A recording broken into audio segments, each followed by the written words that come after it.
Assalaamu calaykum waraxmatullaahi tacaala wabarakaatu. Kulanti wacan oo wanaagsan daawada meel walbo aad naga daawanayso. Kusoo dhawaaw sheekadii waa suge iyo warsame qaybteedii 7.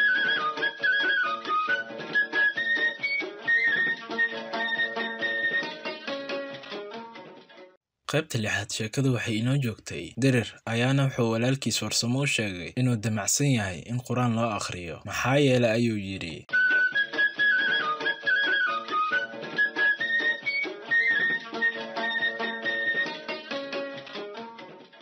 qaybta 7 sheekada waxay ku bilaabmaysaa dhawaan ayaa ku guuleystay tartan aan xidig ku qaatay.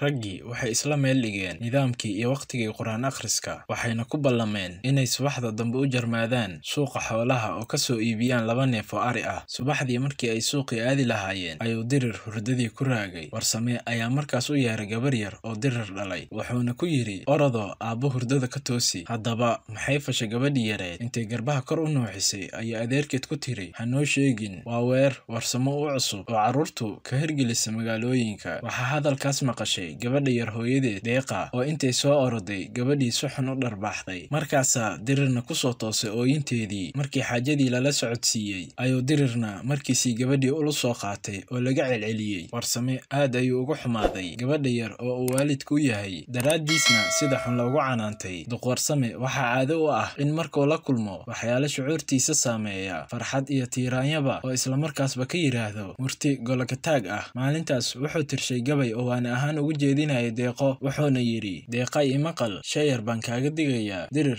toosi gabadhan ku idhi oo diida hadalkayga in dartay wax loo yeelo waa dow xumaan qabane. digniintii waxaa kaaga filan doofyo baynaadee ilmahaaga dulankana ka celi daqarna ha u geysan. dibay uga xumaadaan qofkii dila waxnana barine maray kuba dulloobaan waxaan laga dareen qabine. dembigay falaayaan ha arag oo da'dana fiiri. daa'inkaygaba deen uma qabsado duulka sabigaahe. cabaar ayaa la kala aamusnaa kadibna deeqo ayaa raggii quraacda u soo dhigtay. dirir iyo warsamo quraacdii kadib waxay isu raaceen suuqa. deeqana waxaa lagala dardaarma howlihii kale. maalmihii oo warsamo magaalada joogay waxaa u soo kordhay aqoon magaalo. wuxuu tegay meelo badan wuxuuna arkay waxyaalo kala duwan laakiin wuxuu mar walba tabsanaa duqii waa suga ahaa oo ayna is arag. maalintii ay magaalada soo galeen kadib warsame wuxuu maalintaas u damac dheeraa inuu suuqa xoolaha ku arki doono ama war un ka heli doono.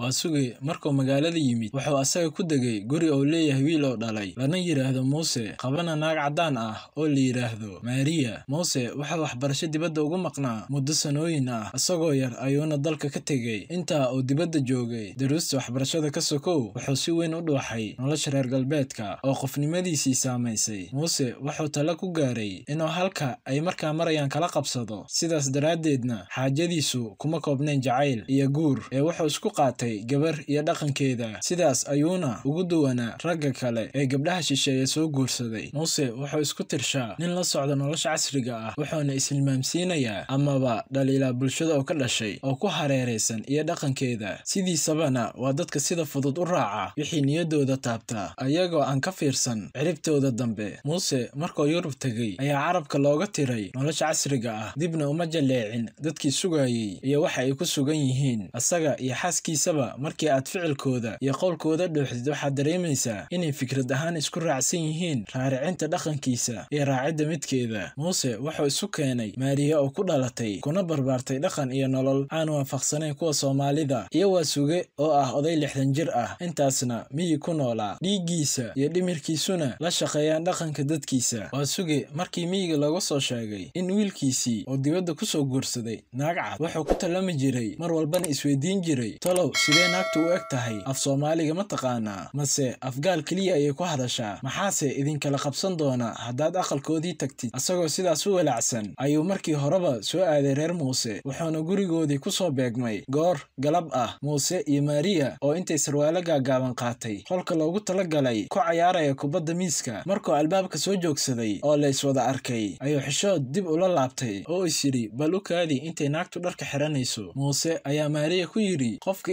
bannaanka soo joogsaday wuxuu ahaa aabbahay, isla markiina wuu u soo baxay. Maariyana way ka soo daba oraday. Waasuge ayaa aqalkii dibaddiisii loogu wada yimid. Markaasaa qof walba markiisii labada daan ka dhunkaday. Nasiib darro, Maariya sooma dhar beddelan. Waxay qabtaa sarwaalkii gaabnaa. Waxay galabtaas ahayd markii ugu yaabkii ama kaag badneed Waasuge. Markii gurigii la galay oo la kala salaan qaatay, ayaa Muuse aabbihiis ku yidhi, maxaa lagu keenaa oo cabaysaa qabow iyo kuleel aabe? Waasuge wuxuu yidhi, wixii aad heesaan ii keena, laakiin waa inuu bun ugu horreeyaa. Markaasay Maariya intay oroday duqi u keentay fiijan qaxwo ah. Waasuge wuxuu sugayay bunsharuur, laakiin markii qaxwadii loo keenay wuxuu u qaatay in lays yidhi ha ku sii sugo. Maariyana waxay isleedahay, mar haddaad duqi qaxwadii siisay, waxaa marka kuu laaban adigoo u diyaariya casho la yaqaan. Waasuge iyo wiilkiisii waxa u socday iswaraysi. Muuse ayaa loogu warramay dhibaatooyinka miyiga oo dad iyo duunyaba haysataa. Salaadii maqrib ayaa la gaaray. Markaasuu Waasuge intuu weysaystay oo waajibkiisii gutay warkii halkiisii ka bilaabay. In yar kadib waxay Maariya raggii ku tiri, kaalay miiska aan cashayne. Waa markii oo kashifmay is-afgaran waagii oo duqi yidhi, anigoo aan bun helin ma taabanayo cunto kale. Markaasay intay reer Muuse isdhugteen oo duqi ka fogaadeen iskaga faaloodeen is-afgaran waaga meesha ka dhacay. Waxaa kaloo ka sii darnaa markuu Waasuge ogaaday inayn Maariya aqoon u lahayn sidii bunsharuurka loo dubo. Taas waxay kashiftay markii deriska looga doonay qalabkii bunsharuurka iyo qof dub yaqaan intaba. Waasuge waxa u caddaatay inayna reer Muuse ka suura gelin suuryada uu sugayay iyo siduu u doonayay.